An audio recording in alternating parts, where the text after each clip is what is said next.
Škotska nacionalna partija saopštila je da su Škoti jedan narod i zatražila nezavisnost, a kao jedan od argumenata navela proglašenje nezavisnosti takozvanog Kosova koje je priznala Velika Britanija. U podnesku u Vrhovnom sudu Velike Britanije, koji je upitan da li je moguće da Škotska održi novi referendum bez dozvole britanskog parlamenta, ta stranka je navela da Škoti imaju neotuđivo pravo na samoopredeljenje, prenosi Koha.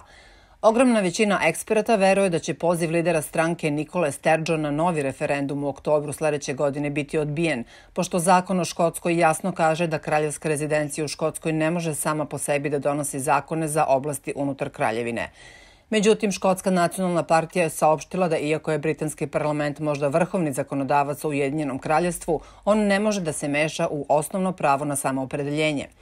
Vrhovni sud je dozvolio stranci da svoje obrazloženje iznese u pisanoj formi. U pismu stranke kao argumenti navode se Povelja Ujedinjenih nacija iz 1945. godine, kanadski sudski spor zbog Kvebeka i britanska podrška nezavisnosti takozvanog Kosova 2008. godine. Citirana je i deklaracija Ujedinjenih nacija iz 1984. godine kada je rečeno da vlast treba da bude u rukama naroda, a ne vlada.